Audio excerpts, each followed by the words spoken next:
नमस्कार मित्रांनो, साधी माणसं या मालिकेच्या आजच्या धमाकेदार भागामध्ये आपल्याला खूपच मोठा ट्विस्ट बघायला मिळणार आहे.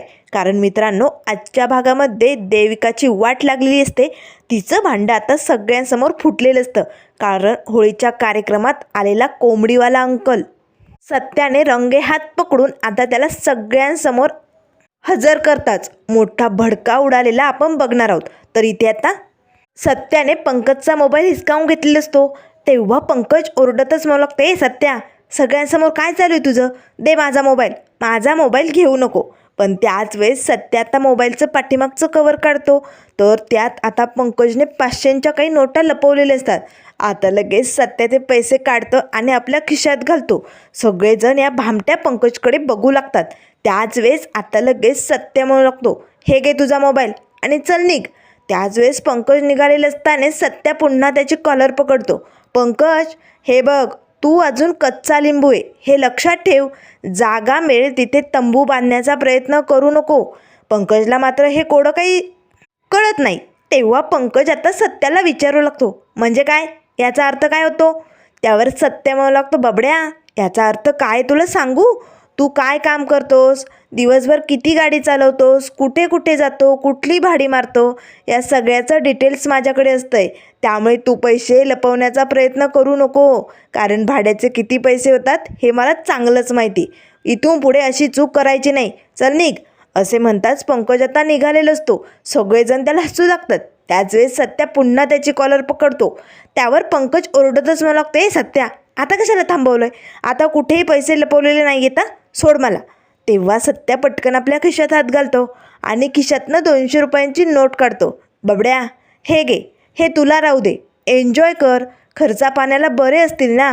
आता लगेच पंकजची 200ची नोट हातात घेतो आणि त्याकडे एकटक बघू लागतो. यात काय एन्जॉय करणारे माणूस, पुढच्या वेळेस असे पैसे लपवीन ना, तुला शोधूनही सापडणार नाही, असे आता पंकज हळूच बोलतो. पण आता पंकजचं हे बोलणं समद्यांनी ऐकलेलं असतं. त्यावर लगेच सत्या म्हणू लागतो, बाबड्या, माझ्यासमोर बोलायलायस तू? आता तर पैसे लपूच शकत नाही. सगळेजण हसू लागतात. रागाच्या भरात पंकज आतमध्ये निघून जातो. देविकाला तर खूपच राग आलेला असतो. कारण पंकजला फक्त 200 रुपये. रागानेच आता ती सत्याकडे बघू लागते. तरी ती आता संध्याकाळची वेळ झालेली असते. तर सत्या आपल्या रूममध्ये विचार करत असतो. कारण सत्यागिरीचा खेळ सुरू करायचा असतो ना. दुसऱ्या दिवशी होळी असते. मग उद्याचं सगळं प्लॅनिंग आता सत्याच्या डोक्यात फिट झालेलं असतं. त्याच वेळेस रवी, रिया आणि मीरा तिघेही रूममध्ये येतात. मीरा पटकन दरवाजा बंद करून घेते.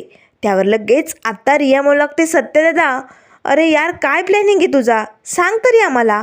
त्यावर सत्या म्हणू लागतो, ऐका, हे बघा, उद्या होळीचा दिवस आहे ना. उद्या आपण देविकाच्या अंकलला ऑर्डर द्यायची बिर्याणीची. देविकाचा काका बिर्याणी घेऊन येईल आणि मग होळीच्या दिवशी त्याचा खरा रंग सगळ्यांना कळेल. त्यावर लगेच रिया म्हणू लागते, सत्यदादा, यार, उद्या होळी आहे ना. किती मस्त दिवस असतो उद्याचा. प्रेमाचे रंग लावायचे असतात, प्रेमाने एकमेकांचे रंग उडवायचे असतात. आणि आपण काय करतोय सत्यदादा? त्यावर सत्य म्हणू लागतो, रिया, अगं, आपल्याला तेच करायचं आहे. देविकाचे खरे रंग सगळ्यांसमोर आणायचे, तिचे चांगलेच रंग उडवायचे आणि त्यानंतर काय म्हणायचं माहिती? बुरा न मानो होली हे. आता लगेच सगळेजण हसू लागतात. तेव्हा सत्या म्हणू लागतं, चालेल ना, मग ठरलं तसं व्हायलाच पाहिजे. तर इकडे आता संध्याकाळची सकाळ झालेली असते. आता होळीचा कार्यक्रम असतो. सगळेजण अगदी नटून थटून छान तयार झालेले असतात. कारण आज होळी पेटवायची असते ना. तर सगळेजण पूजेसाठी आता इथे सोसायटीत जमा झालेले असतात. मस्त अशी मोठी होळी इथे तयार केलेली असते. त्याच वेळेस आजी म्हणू लागते, चला, आता समदेजण तयार आहेत की नाही, मग आता आपण होळीची पूजा करून घेऊया. सुधा, निरूपा, चला पटकन पुढे या. आता सुधाकर भाऊ आणि निरूपा पुढे येतात. आता दोघांनी जोडीने इथे होळीची पूजा केलेली असते. त्याच वेळेस आता लगेच रिया विचारू लागते, बाबा, ही होळी का पेटवली जाते? नाही म्हणजे मला सांगाल का याचं नेमकं काय महत्त्व आहे ते? त्यावर सुधाकर भाऊ म्हणू लागतात, नक्कीच रिया बाळा, अगं, हा होळीचा कार्यक्रम खूपच भारी असतो. म्हणजे कसं आहे ना, आपण या होळीच्या निमित्ताने सगळे जण एकत्र येतो. एकत्र फॅमिली मस्त एन्जॉय करते, एकमेकांना रंग लावते आणि प्रेमाने एकमेकांशी गप्पा मारते, गोडधोड जेवण करते आणि त्यानंतर ही होळी पेटवते. आणि या होळीच्या अग्नीमुळे आपल्या या परिसरात जे जीवजंतू असतात, त्या सगळ्यांचा नायनाट होतो. या अग्नीमुळे असं तेज निर्माण होतं, म्हणून ही होळी पेटवली जाते. त्यावर लगेच आता सत्या म्हणू लागतो, आजे अगं लहानपणी तू मला जे सांगायची ते सांग की समद्यांना. त्यावर आजी म्हणू लागते, सत्या अरे मी कशाला सांगू. आता मीरा लगेच रियाला खुणावते, यांच्या लहानपणीचं सांगतायत काहीतरी. मीराच्या डोक्यात तर सतत तेच चालू असतं. त्याच वेळेस आता आजी म्हणू लागते, सत्या मी तुला लहानपणापासून शिकवलंय की नाही, मग तूच सुरुवात कर की. अरे तूच बोलून टाक तुझ्या मनातलं. त्यावर लगेच सत्य म्हणू लागतो, सांगतो. हे बघा समद्यांनी ऐका, आज आपण होळीसमोर आपल्या मनात जे काही असतं ना, राग क्लेश, ते सगळं काही सांगून टाकायचं असतं. म्हणजे ते होळीत जळून खाक होतं आणि उद्यापासनं रंगपंचमीची सुरुवात असते. त्यामुळे आपल्याबरोबर सगळं काही छानच घडतं आणि उद्या मग रंगाचे मस्त धमाकेदार असे बार उडवायचे आणि एन्जॉय करायचे असतात. त्यावर लगेच आता आजी म्हणू लागते, सत्या अरे मग उशीर कशाला करतोय. अरे हो की पुढे व्हा पुढे आणि तुमच्या मनातलं बोलून टाका. आता सत्या आणि मीरा लगेच होळीजवळ येतात, हात जोडतात. त्यावर सत्या लगेच आता होळीला म्हणू लागतो, मला ना आजपर्यंत एका गोष्टीचा लय त्रास होता. कारण निरूपा सारखी माझ्यावरती ओरडायची, माझा रागराग करायची. पण आजकाल माहिती आहे काय घडतंय माझ्याबरोबर. निरूपा आता माझ्याशी मायेने प्रेमाने वागायला सुरुवात केली. अगदी मी तिचा मुलगा असल्यासारखं आणि हक्काने माझ्यावरती ओरडते आणि प्रेमाने मला समजूनही सांगते. हे मला खूप आवडतं. आता निरूपा, सुधाकर भाऊ सगळेजण सत्याकडे बघून हसू लागतात. त्याच वेळेस आता लगेच आजी म्हणू लागते, मीरा अगं तुझ्या मनात काही असेल तर बोलून टाक. तेव्हा मीरा म्हणू लागते, मला ना यांचा खूप राग यायचा आधी, कारण हे आधी चांगले नव्हतेच, पण आता हे बदललेत ना, त्यामुळे मला आता हे आवडतात. तेव्हा सत्या म्हणू लागतो, धूमकेतू मी नाही बदललो, तू मला बदलवलंय. नाहीतर माझं आधीचं आयुष्य काय मस्त मजेत होतं ना. आता मात्र लगेच मीरा मोठाले डोळे करून सत्याकडे रागाने बघते, काय मजेत होतं तुमचं आयुष्य. त्यावर आता सुधाकर भाऊ, निरूपा सगळेजण सत्याला हसू लागतात. त्यावर सत्य म्हणू लागतं, धूमकेतू मला म्हणायचं मजेत होतं, पण आता जगात भारी झालंय माझं आयुष्य असं म्हणायचंय मला. तेव्हा मीरा म्हणू लागते, हो बरं ठीक आहे, पण जेव्हा मी लग्न करून या घरात आले ना, तेव्हा मला ना असं वाटलं होतं माझं काय होईल आता. पण आता मला असं वाटतं यांच्याशिवाय माझं काहीच होऊ शकत नाही. आता सगळेजण हसू लागतात. त्याच वेळेस आजी म्हणू लागते, रवी रिया चला बरं आता तुमचा नंबर. तुमच्या मनात काही राग क्लेश असेल तर काढून टाका, या पटकन. रवी रिया पुढे येतात. तेव्हा लगेच रिया म्हणू लागते, हे बघा मला ना रवीचा खूप राग येतोय, कारण रवी ना माझे जोक्स ऐकतच नाही. ऐकले तरी त्याला ते कळत नाही आणि त्यावरती तो हसत नाही. त्यामुळे मला रवीचा खूप राग येतो आणि त्याला असं मारावंसं वाटतं. आता या छोट्या रियाला सगळेजण हसू लागतात. त्याच वेळेस आता लगेच रवी म्हणू लागतो, रिया आता पण जोक्स करते का होळीसमोर. तेव्हा लगेच रिया म्हणू लागते, गप्प बैसा नाहीतर मी इथेच मारेन तुला. आता सगळेजण या दोघांना हसू लागतात. त्यावर लगेच सुधाकर भाऊ लागतात, अरे रवी अरे बाबा जोक समजून घेत जा. तेव्हा रवी लागतो, चालेल घेणार, मी जोक समजून घेणार. पण खरंच मी सांगतो आता माझ्या मनातलं, मला ना रियाची खूप भीती वाटते. कधी कुणासमोर काय बोलेल ना त्याचं काही खरंच नाही आणि मग माझी वाट लावून टाकेल. म्हणून ना मला या रियाची खूप भीती वाटते. त्यावर लगेच सत्या म्हणू लागतो, रवी अरे ती या सत्यादादाची छोटी बहीण आहे, वाघीण आहे ती, त्यामुळे तिला जे बोलायचं ना ती बोलणारच. घाबरू नको रिया, हा दादा आहे तुझ्या पाठीशी. तेव्हा रिया म्हणू लागते, चालेल. त्याच वेळेस आता लगेच मीरा बाबांना म्हणू लागते, बाबा तुम्हाला नाही काही मनातलं बोलायचं का. मीराला वाटतं की बाबा आता यांच्या जन्माचं जे काही गुपित लपून ठेवलंय ना ते बोलतील. त्याच वेळेस आता लगेच आजी मात्र सुधाकडे बघू लागते. तेव्हा सुधाकर भाऊ लागतात, बोलायचंय की मलाही माझ्या मनातलं बोलायचंय. म्हणजे रिटायरमेंटच्या आधी माझ्याकडे वेळ नव्हता, माझ्या मुलांसाठी कुटुंबासाठी वेळ द्यायला जमत नव्हतं, पण आता मी माझ्या कुटुंबाला संपूर्ण वेळ देणार, त्यांच्याबरोबर आनंदाने रंगपंचमी खेळणार, होळी साजरी करणार, सगळं काही अगदी छान पद्धतीने करणार. त्याच वेळेस आजी म्हणू लागते, निरूपा अगं तू काय बघत बसली, तुझ्या मनात जे काही असेल ते बोलून टाक. तेव्हा निरूपा म्हणू लागते, म्हणजे कसं आहे ना माझ्या मनात खूप काय मला रंगपंचमी खूप आवडते. माझ्या माहेरी कसं आम्ही खूप रंग खेळायचो, खूप मजा करायचो, अगदी पाण्यात डुबून जायचो आणि मस्त नाचगाणी करायचो, खूप आनंद असायचा. पण लग्न झाल्यापासून तसला आनंद भेटत नाही ना, कारण लग्न झाल्यानंतर या सासवा अशा असतात ना. त्याच वेळेस आजी म्हणू लागते, निरूपा तू माझ्यावर बोलायली. तेव्हा निरूपा मला लागते, नाही सासूबाई तुमच्याबद्दल नाही बोलत आहे मी, म्हणजे बाकीच्यांच्या सासवा म्हणते ना. माझी सासूबाई तर खूप प्रेमळ आहे. मला या घरात आल्यापासून फक्त प्रेमच मिळालं आहे. मी कितीतरी वेळा चुका केल्या पण यांनी मला दरवेळेस समजून घेतलं, माझ्या प्रत्येक चुका पोटात घातल्या. आणि ज्यावेळेस त्या परी मॅडम आल्या होत्या ना, तेव्हा खरं कुटुंब काय असतं ना हे मला कळालं होतं. कारण सगळे मला सोडून निघाल्यानंतर मला कुटुंबाची किंमत कळाली. त्यामुळे किती बी काय बी झालं तरी कुटुंबाची साथ कधीही सोडायची नाही. समद्यांनी एकत्र राहायचं तरच घर टिकून राहतं. आणि हीच तर असतात ना साधी माणसं. आता लगेच निरूपाला आजी म्हणू लागते. अगदी बरोबर निरूपा. मग आता तुला काय करायचं माहिती आहे ना, तू ही एक सासू आहे, पण सासू बनून तुला सुनांचा सांभाळ करायचा नाही, आई बनून तुला तुझ्या तीनही सुनांना सांभाळायचे. तेव्हा निरूपा म्हणू लागते चालेल, नक्कीच. त्याच वेळेस आता सत्या म्हणू लागतो, बबड्या अरे तुला काही बोलायचं आहे की नाही, अरे ये की पटकन, चल लवकर. आता बबड्या आणि बबडीही आले असतात होळीसमोर. आता दोघेही हात जोडतात. त्याच वेळेस पंकज म्हणू लागतो, म्हणजे कसं आहे ना, माझ्याकडनं थोडीशी चूक झाली. मी थोडेसे पैसे सगळ्यांना फसवून त्यांच्याकडनं नकळत काढून घेतले. त्यावर सत्य म्हणू लागतो, बबड्या थोडेसे पैसे, अरे थोडेसे पैसे नाही आहेत ते, अरे भरपूर पैसे म्हण, कितीतरी मोठे. त्यावर पंकज म्हणू लागतो, मला ते बिझनेससाठी हवे होते ना, म्हणून ते मी. त्याच वेळेस सत्य म्हणू लागतो, गंडवले की म्हण ना, गंडवले ना ते तू. त्यावर लगेच आता पंकज मात्र गप्प बसतो. त्याच वेळेस आता सत्य म्हणू लागतो, बबडे अगं तुझं बी काही लपवलेलं सिक्रेट असेल ना तर ते बोलून टाक, उद्या उजून ते बाहेर यायचं. त्यावर देविका म्हणू लागते, नाही नाही, माझं असलं काही बी सिक्रेट नाही आहे, मला काहीच बोलायचं नाही.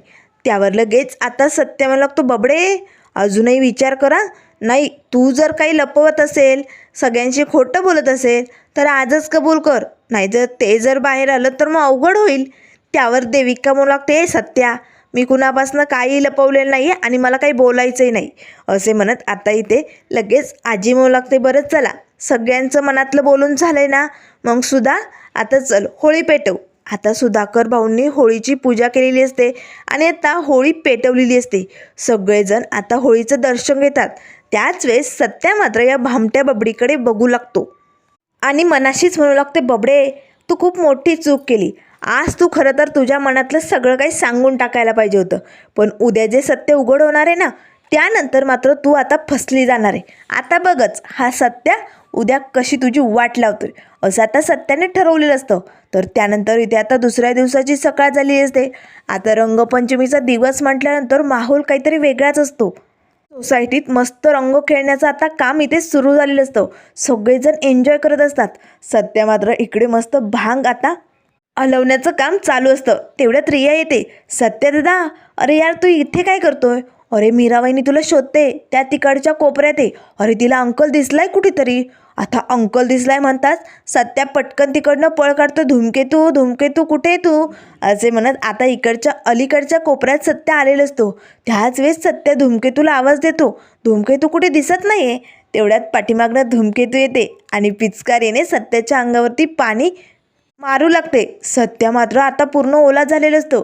त्याच वेळेस तिथे बादलीत आता जे फुग्यामध्ये पाणी भरलेलं असतं ना, ते फुगे आता मीरा सत्याच्या अंगावरती फेकू लागतोय. आता मीराने सत्याला चांगलंच आता पाण्याने भिजवलेलं असतं.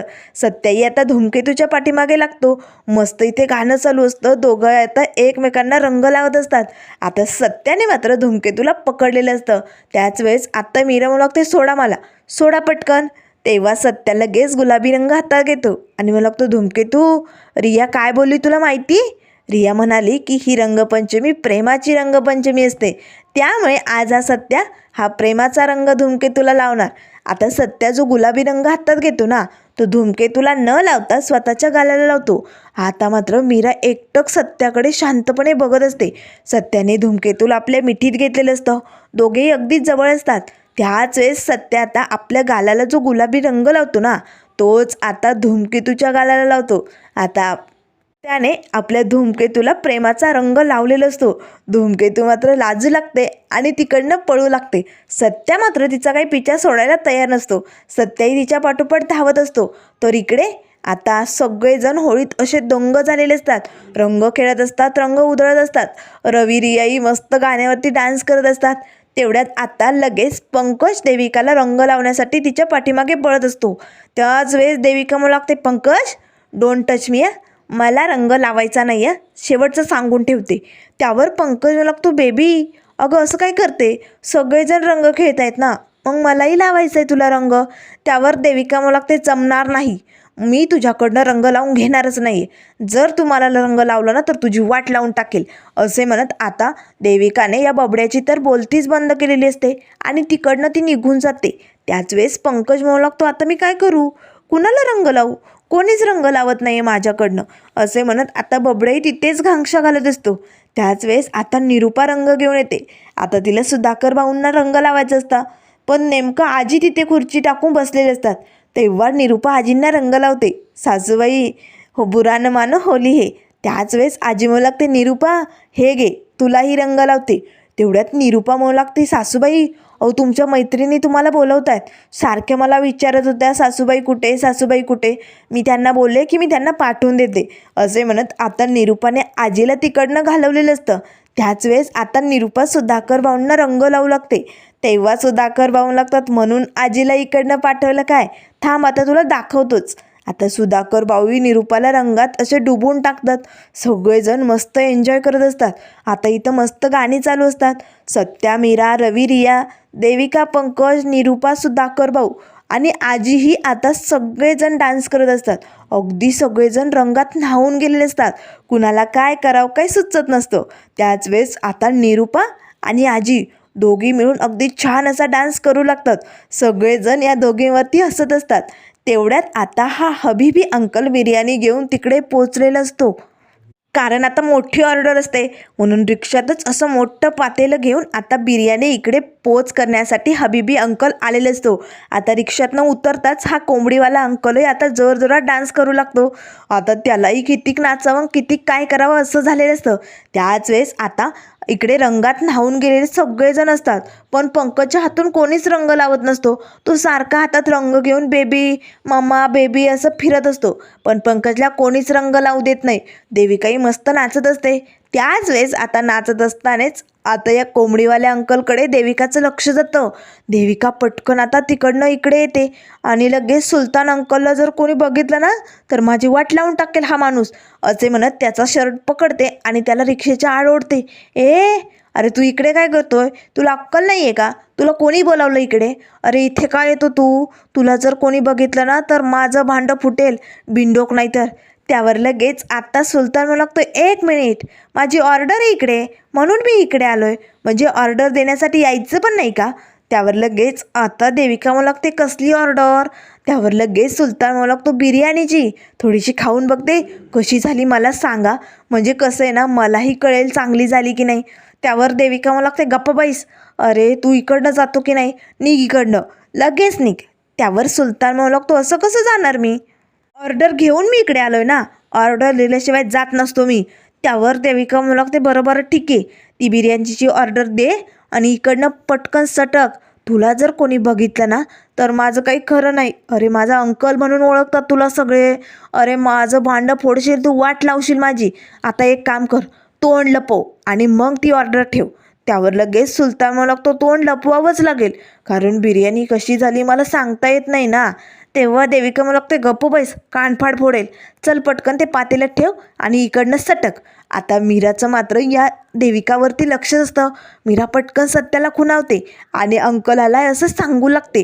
तर आता लगेच अंकल पटकन रिक्षातनं ते मोठं पातेलं काढतो आणि आपल्या चेहऱ्याआड असं पकडून आता त्या टेबलकडे निघालेलं असतो. त्याच्याबरोबर देविकाही असते. त्याच वेळेस आता इकडे पंकज आपल्या मम्माजवळ येतो. मम्मा अगं मला रंग लाव की, लाव ना तुझ्या बबड्याला रंग. तर त्यानंतर मित्रांनो पुढील भागामध्ये आपल्याला बघायला मिळेल. तेव्हा निरूपा पंकजला म्हणू लागते, चालेल हा, लावते तुला रंग. बबड्या असे डोळे बंद करून आपल्या मम्मासमोर उभं असतं. त्याच वेळेस आता निरूपा पटकन सत्याला हात धरून आपल्याजवळ ओढते. सत्या, अरे मला तुला रंग लावायचा आहे. आता निरूपाने प्रेमाचा रंग आपल्या मुलाला म्हणजे सत्याला लावलेला असतो. सत्या मात्र एकटक आपल्या आईकडे बघू लागतो. त्याच वेळेस आता सगळेजण या दोघांकडे बघत असतात. तेव्हा निरूपा म्हणू लागते, सत्या अरे माझ्याकडे काय बघतोय, अरे तुझ्या आईला नाही लावणार का तू रंग. सत्याही लगेच आपटा निरूपाला रंग लावू लागतो. त्याच वेळेस निरूपा लागते, सत्याची आणि माझी आज पहिली होळी आणि मला अशीच इथून पुढे सत्याबरोबर प्रत्येक होळी साजरी करायची, अगदी छान प्रेमाने. ही होळी मी कधीही विसरणार नाही, अगदी सगळ्यांच्या लक्षात राहील अशी होळी बरं का, सत्याची आणि माझी पहिली होळी. आता मात्र निरूपाने सत्याला मिठी मारलेली असते. सत्याला काय करू काय नाही असं झालेलं असतं. त्याचा आनंद गगनात मावेनासा झालेला असतो. पण इकडे बबडी आता या कोंबडीवाल्या अंकलला लपवण्यासाठी त्याच्या अंगावरती मोठा रंग टाकते, कारण जेणेकरून कुणी या अंकलला ओळखू नये. त्याच वेळेस आता निरूपा सगळेजण बिर्याणी खाण्यासाठी आता इथे टेबलजवळ येतात. पण बिर्याणी वाढण्यासाठी कोणीच नसतं, कारण देविकाने या अंकलला लपवलेलं असतं ना. पण सत्या मात्र तिच्या पाठीमागेच असतो. आता मात्र या अंकलला लपवलेल्या हबीबीला आता सत्याने कॉलर पकडून ओढतच सगळ्यांसमोर बाहेर आणलेलं असतं. तेव्हा निरूपा म्हणू लागते, सत्या हा कोणी? त्यावर लगेच सत्य म्हणू लागतो, हा तोच बिर्याणी देणारा कोंबडीवाला अंकल, देविकाचा अंकल. आता मात्र निरूपा पंकज सगळ्या जणांना धक्का बसलेला असतो. काय निरूपा तर मोठ्या धक्क्यानेच आता या अंकलकडे बघू लागते. तेव्हा सत्य म्हणू लागतो, हो बबडीने आपल्याला सगळ्यांना फसवलंय. तिचा हा दुबईवाला अंकल नाहीच आहे, हा तर इथला कोंबडी चोर अंकल आहे. कोंबडीवाला अंकल, मटनवाला अंकल, हो की नाही? बोल पटकन, खरं खरं सांगून टाक. आता मात्र सुलतान घाबरलेला असतो. सुलतान मात्र आता या बबडीचं भांडं कसं फोडणार आणि त्यानंतर देविकाच्या खोटारड्या बापाचं आणि आणखीन काय काय सत्य लपवलं हे सगळं कसं सत्य बाहेर काढणार हे आपण लवकरच बघूया. त्यामुळे मित्रांनो, अशाच मालिकेंच्या अपडेट पाहण्यासाठी चॅनलला लाईक करा, सबस्क्राईब करा. व्हिडिओ पाहिल्याबद्दल धन्यवाद.